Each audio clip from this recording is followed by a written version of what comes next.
Well, hey, howdy, everybody. It's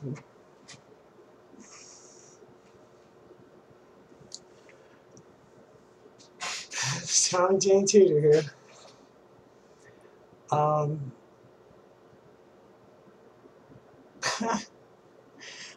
there's an individual by the name of Laura Frank who goes by the name of Yawning Sneasel, who is apparently a cis male who was raised by two lesbian women and turned into a girl. Yeah, there is nothing in this person's psyche that is the least bit feminine. It's all been indoctrinated. It's all like what her lesbian mommies taught him. Or yeah, I don't know. And this person is deeply obsessed with me, and I don't claim to be a woman. I claim to not be a man. I'm unisex though. I'm a two-spirit. Um, I have a female brain and I have male gonads, and my body's somewhere in between. And that's the way it is. And you take it or leave it. And I don't care. I prefer she and her. Tom is no fun. Anybody who calls me Tom is disrespecting me and insisting on fighting. Those are fighting words. Call me Tom. Tommy a man. That's fighting words. This is not This is not First Amendment protected speech. This is defamation. This is character assassination. To make anything out of ancient stories. Um, Today it's just ridiculous.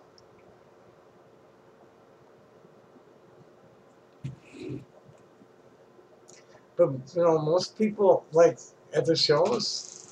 More people were calling me ma'am than sir. Which is nice. Um, I mean, I can't do a decent presentation on my hair. I'm working on my shape, and I've gone from feeling like a beer kick to just a little. I just got belly fat that needs to go other places, and it's working on a little bit. My butt's still way too flat, but my hooters are looking good, and the chest hair is getting thin, and the nipples are getting bigger. Um, and I'm having fun.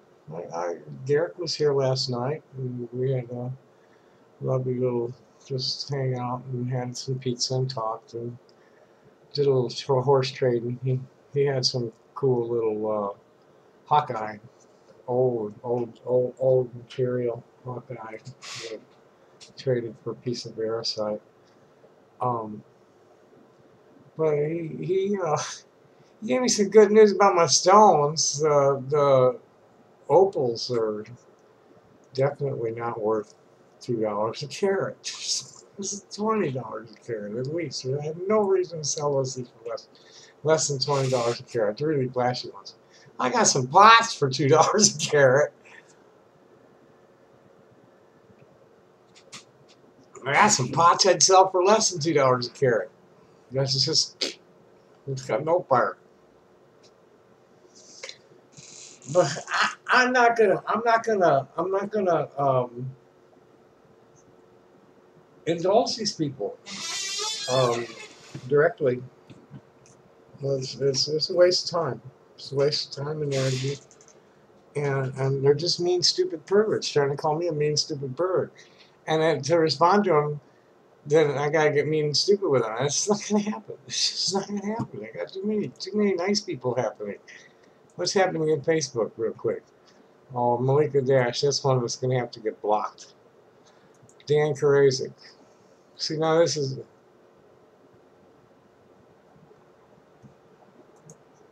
I'll have to find the reference.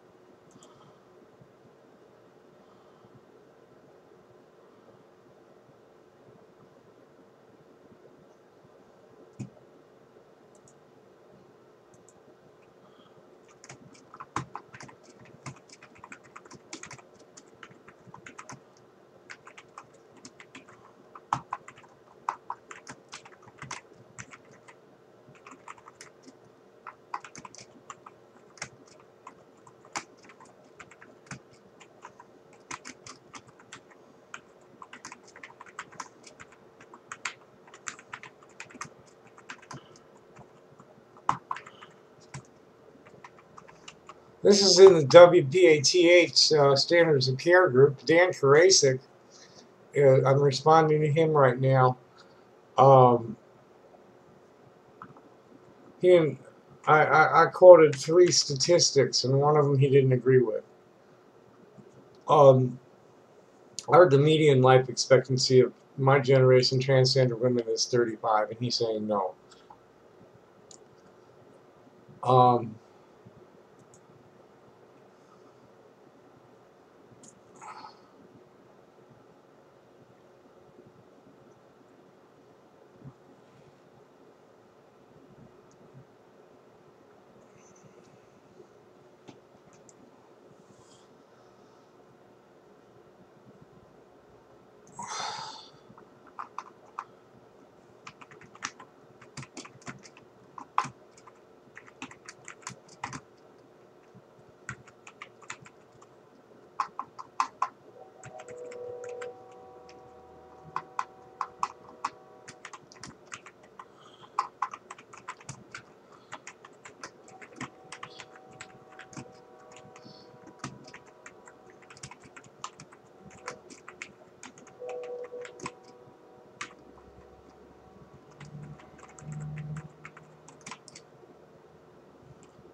okay, so here let's go back up here because this is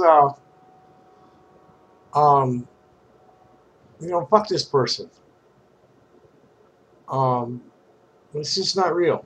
Just their whole reality is not real. They key on it's that Milo, the gay alt right, or neoliberal fascist. But I don't know what these people's story is. That they're mean and stupid, and um, just mean and stupid.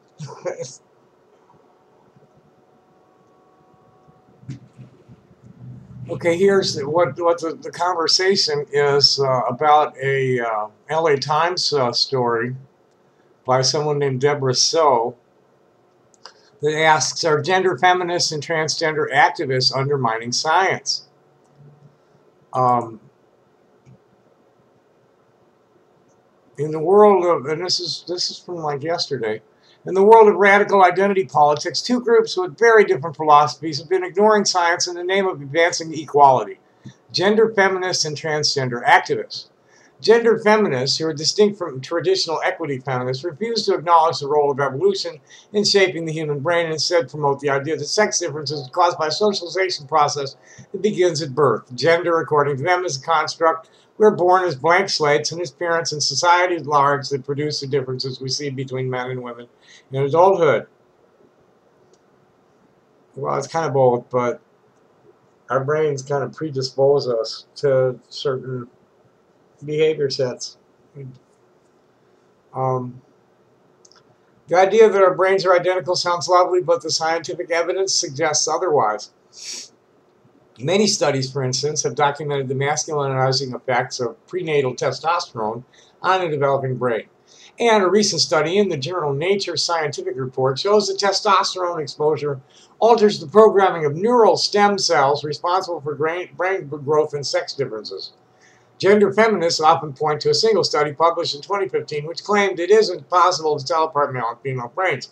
But when a group of researchers reanalyzed the underlying data, they found that brains could be correctly identified as male or female with 69 to 77% accuracy. In another study published in 2016, researchers used a larger sample in conjunction with a higher resolution neuroimaging and were able to successfully classify a brain by its sex 93% of the time.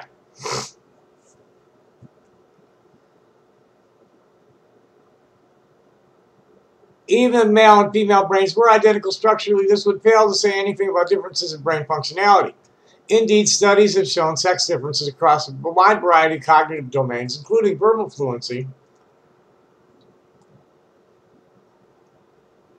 the ability to generate many different words starting with a given letter, mental rotation, the ability to rotate three-dimensional shapes in the mind. In one study using functional MRI, women outperformed the men on the former, while men outperformed the women on the latter. In my experience, proponents touting the blank slate view are willing to agree in private conversations. Neurological sex differences do agree, but they fear that acknowledging as much publicly will justify female oppression. This is backward. As it stands, female typical traits are seen as inferior and less worthy of respect. This is the real issue the movement fails to address. Nobody wants to be female typical, not even women. What's female typical anyway?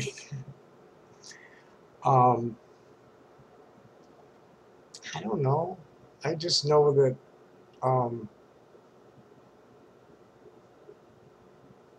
more comfortable this way.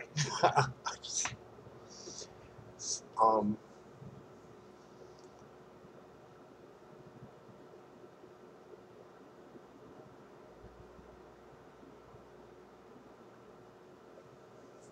I don't know. I really don't know. No, it's this person is demanding that I explain to him how I believe I'm feminine, my behavior is feminine, and I really don't know what to say. I know that I had to suppress um, innate female movement and posturing um, just to be able to pass as a cis male. I always had to worry about how I touched myself because I didn't want people to and hold my hands because I didn't want people to be like, yeah, I was fruity. I had to learn how to walk without swaying my hips. That's the bullies that sneak up behind me in high school and kick me in the butt hard.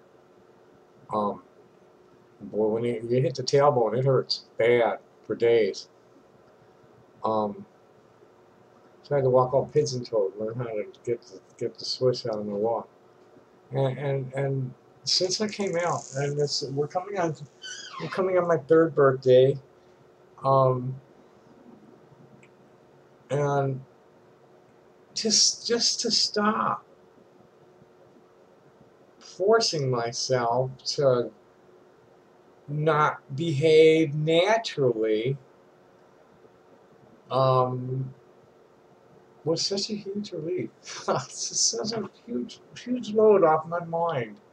Just not to be like worried about people noticing my boobs or my pretty legs, girly features.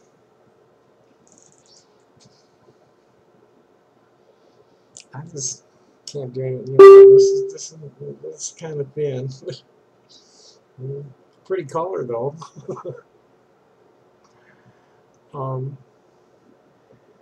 So anyway, let's go. Unlike distortion of science hinders progress. When gender feminists start refuting basic biology, people stop listening. The larger point about equality is lost. Unlike gender feminists, transgender activists firmly believe that gender is a biological rather than social reality. It's both. It's both. and it's a sliding scale, and there's, you know, there's tomboys and there's fruity dudes, and they're not, most of them do not have gender dysphoria. They're just more masculine than normal, or more feminine than normal. Well, what's normal? You know, they just prefer being more masculine or feminine, and that's just a preference. People with gender dysphoria, our brains are looking for nerve endings that are in the wrong place. It's maddening. And it's not just, oh, I feel like acting like a girl today. It's like, I am. This is what I am.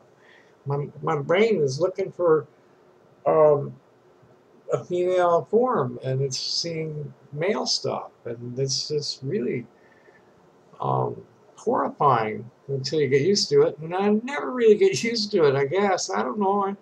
I need to get it repaired, but I'm not getting it done by earth doctors. You know, God made me this way, and God's going to fix it. Or he won't, or it won't, or whatever God is. Okay, so anyway, back to this.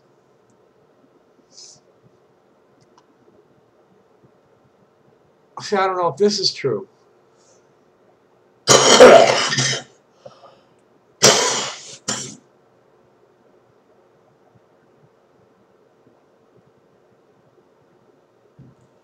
They don't, they don't believe, some of us are cross-wired. I also believe that gender identity is quite stable early on, warranting a transition not only for transgender adults, but also young children who say they were born in the wrong body.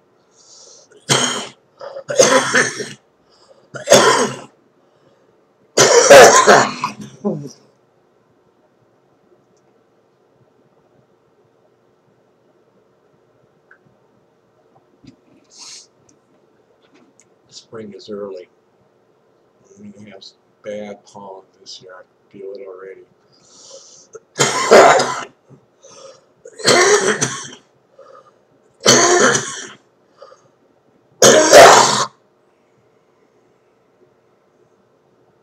Got some plants that are blooming out in front. I'm getting stuffed.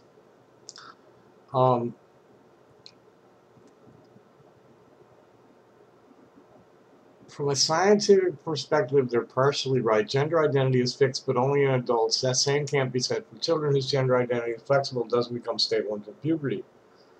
This may well be. Well, we'll get to it later. This will be my own comment. Currently available research literature, including 4 studies published in the last 9 years, suggests that 61 to 88% of gender dysphoric children will desist and grow up to be gay adults, or in my case, a straight adult. They won't continue to identify as the opposite sex in adulthood. In one study of 139 gender dysphoric boys, 122, 88% of boys desisted. I don't know where that is. Let's see what this is. This is a Toronto thing. It's from 2012.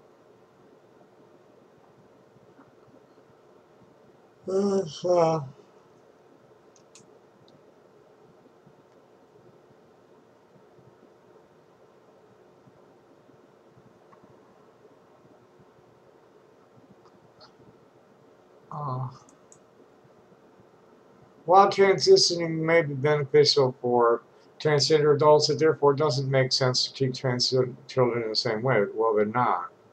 Nevertheless, transgender activists and their allies have branded desistance as a myth, and those who suggest otherwise are called bigots or dismissively trolls. It's not hard to understand why. The idea that some gender dysphoric people may grow up to be comfortable in their birth sex is interpreted as a threat to the community. Acknowledging that reality may seem like a slippery slope to denying the need for gender reassignment surgery, even in adults. But ignoring the science around desistance has serious consequences. It means some transgender people will needlessly undergo biomedical interventions, which don't even happen until the kid's 11, such as hormone treatments. Even detransitioning from a purely social transition can be a difficult process for a child. In one 2011 study, 25 gender dysphoric children, 11 desisted. Well, the sister 2 had socially transitioned and regretted it. They struggled to return to their birth sex in part because of fear of teasing from their classmates. They did not dare make the change until they enrolled in high school. Both its gender feminist and transgender movements are operating with good intentions, mainly to desire to obtain the dignity women and transgender people rightly deserve. But it's never a good idea to dismiss scientific nuances in the name of a compelling argument or an honorable cause. We must allow science to speak for itself. Well, so anyway,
well, I don't know about that, Eric. Um, Eric Bag Eye, if that's how he says his name, is an older person who decided he wants to live as female now. Doesn't have gender dysphoria or anything. And he's saying silliness. People, all ages, all sexes, all inclinations should be allowed to do as they wish, so long as it's harm done. Harm is none. Well, that's begging them. Well, so this presents huge difficulties to insurers and providers. Are the procedures cosmetic or corrective? And he says stop the insurer's use of medical authority as a gatekeeper. Demand absolute personal choice and single payer guaranteed coverage, not insurance. Well, here, this is an example of where the issue, um, the flashpoint, is here's a person who wants to make some changes. I don't know if he's planning on any surgery, um, but it's not corrective surgery. And yeah, okay, it's personal choice and all that, but it's not corrective surgery. So there's issues about the insurers covering elective surgeries, and then it makes the case more difficult for the people who do need corrective surgery down there. Um,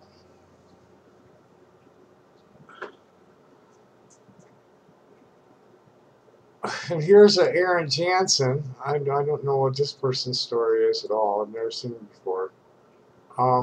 This is gross. Can we also discuss this idea that there's only one monolithic group of transgender activists who all feel exactly the same way about everything? So reductive, just like her understanding of our field. The real title should be Are Incompetent Cisgender Activists Undermining the Mental Health of Trans Youth? Um,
Oh, it's almost 30 minutes.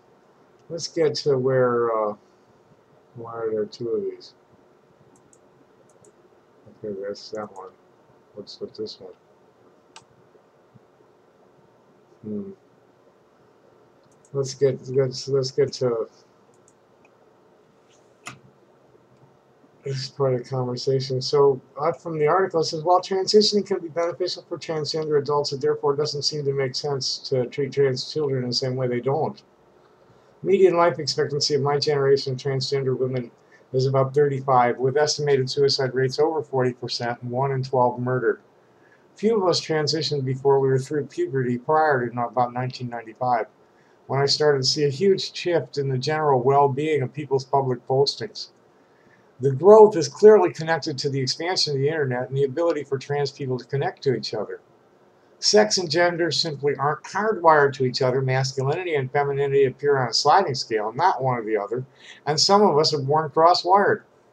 Less than half the people under 35 are responding that they're cisgender heterosexuals in polls, and norms of behavior and attire are being constantly challenged.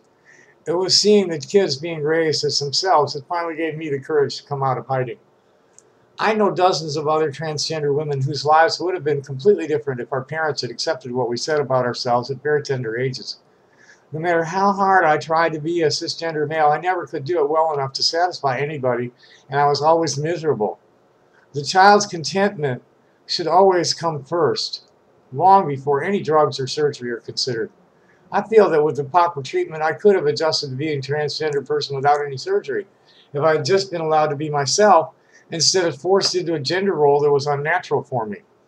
And here comes Dan Karasik. He doesn't think that my statement about median life expectancy being 35 is true or helpful for that matter. My response to him was, I'll have to find the reference, Dan. It was in reference to my generation, not current. If you have a better number from somewhere, I'd like to see it. Overall, the statistics are pretty horrifying in terms of not just suicide and murder, but rape, simple assault, unemployment, homelessness, chemical dependencies, and serious mental illness. This Aaron Jansen person responded to me, you're in many ways getting to my core frustration with this article and many others of their ilk, which is that there's an idea that there's a single mold that all people fit into. The author of the article is working from a basic premise that a stable, healthy trans identity is a bad outcome, and fails to take into account the tremendous and evidence-based benefits of parental support in a childhood exploration of gender identity and gender role. There is no one single approach or outcome for these youth, and for the author to imply that it's to denigrate the field and contributes to ongoing stigma about the benefits of mental health. Which gets us back to this idiot. You know, here I'll read it to you. This is the title of the thread is Mr. Wasserberg and Femininity. I have a theory. Mr. Wasserberg plays pretend because he knows he isn't masculine. He isn't competitive. He can't handle physical labor, and he doesn't do math. Well, not much. I just I don't obey orders real well from assholes like you. The flaw in his logic, however, is that he isn't feminine either. To be oriented as female, you require feminine qualities. He has zero.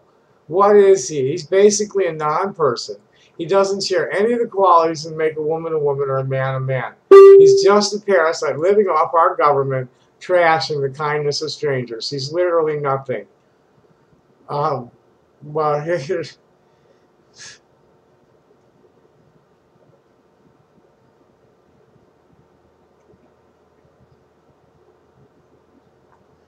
more. Absent socio-cultural alignment of Tom's personality and behavior to the environment around him, we can only go on genetics. Thomas values zero in how he interacts with the world around him. Hence, we can only go by the fact he has XY chromosomes. How do you know this? My doctors don't even know it. How could you're just guessing? Tom is indeed a man. Case closed. No, you need to prove that you're female.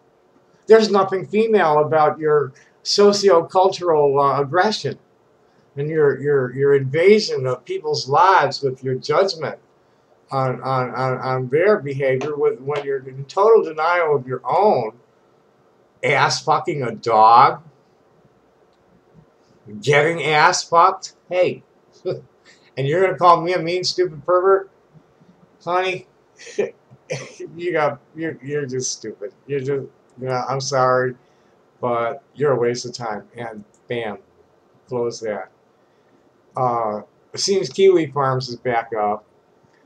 Let's see what's happening in my thread.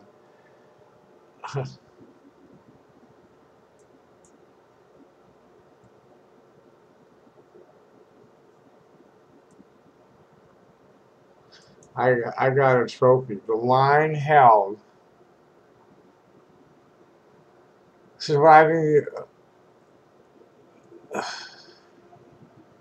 surviving the inauguration of Donald Trump. Okay, I got mentioned in somebody else's thread.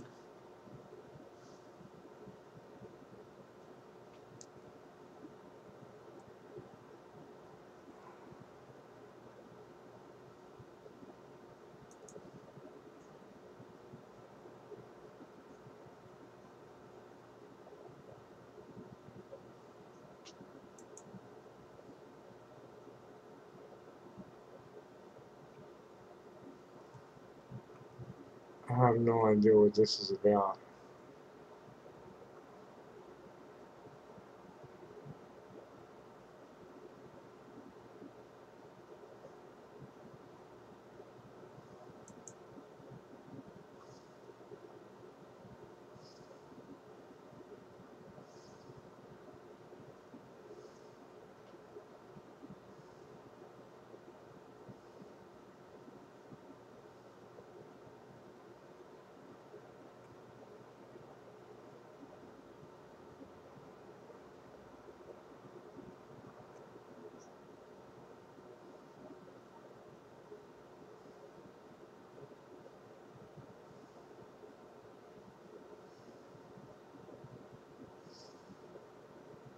I have no idea what that's about.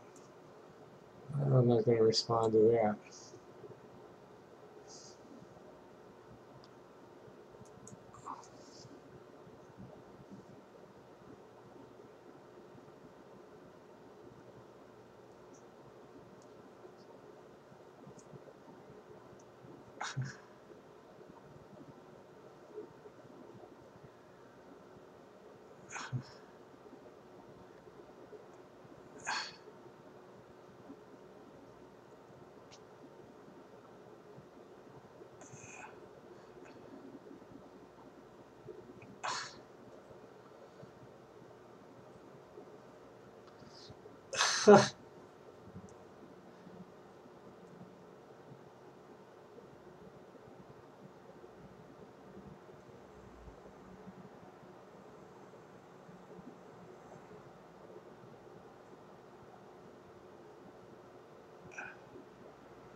This is some really sick. These people are sick. They wear diapers and shit themselves on purpose. Um, that's some sick stuff, and they accuse me of being sick.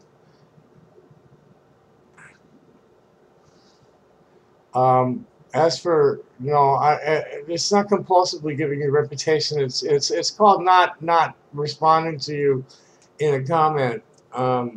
Making it's just I don't.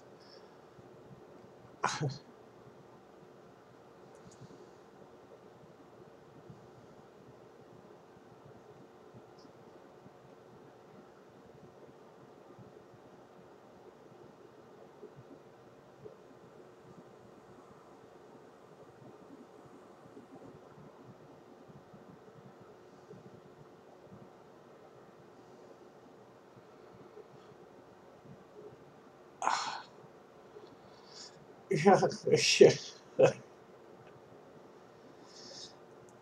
yeah. As you know, call me Tom. Those are fighting words. Just plain and simple. Your people are like mean and stupid, and you're not acting within the law. And I'm going to see to it that the law shuts this place down permanently. So you guys have a nice day, and we'll shut that too. Um, seems they drove somebody else to suicide. Um,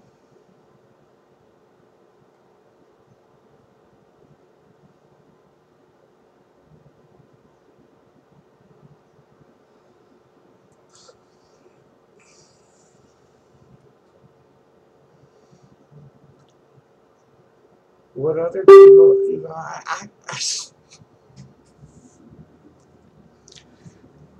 I've always been pretty much alone because I am so different, and this is what it is. Fortunately, I like myself.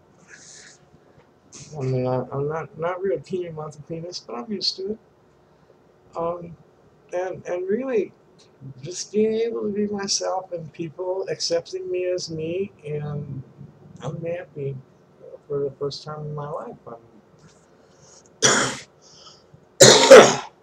able to be with people that enjoy my company, and I enjoy theirs.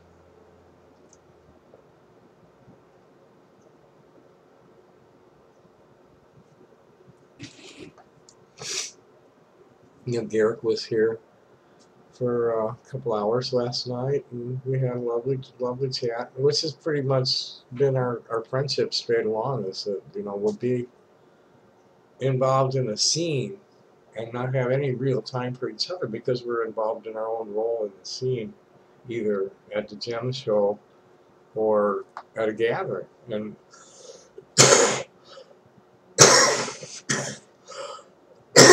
we had very little um, quality time over the years. Last night was quality time. I still,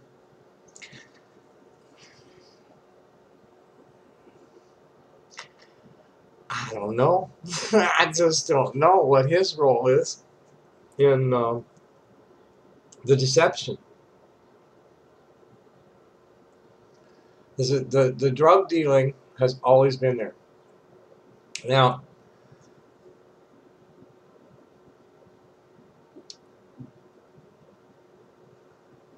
the family chemists and growers have always donated a lot.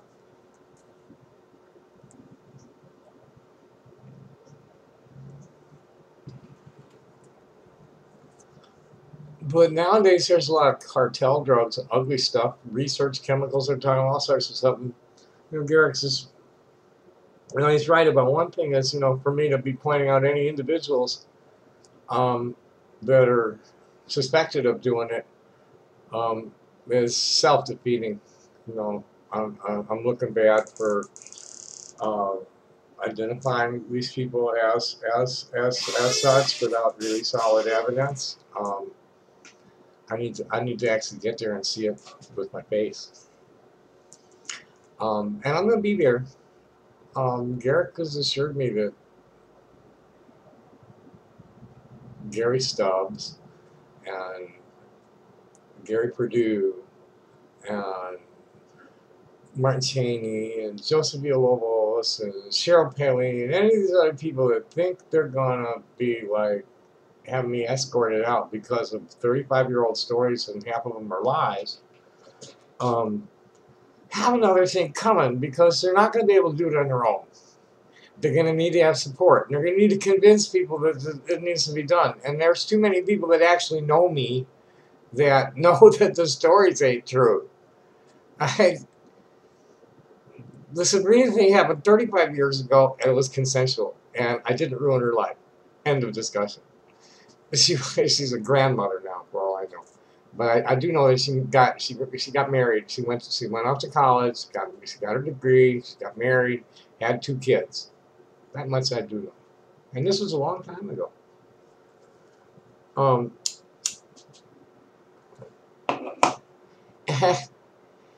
and lots of people Like, never mind. That's not important. Because it's like, come to here and now. In the here and I don't smell funny. You know, excuse me, I smell nice most of the time. And if I'm smelling bad, I do something about it. You know, I don't necessarily get into the tub every day, but I'm washing myself regularly and keeping my clothes laundered. The dirty clothes is what makes people stink usually. It's not their bodies so much. It's stinky clothes. So this is getting long enough, and namaste, motherfuckers. Because like this person, and now they're claiming that they're not really Laura Frank. Now, um,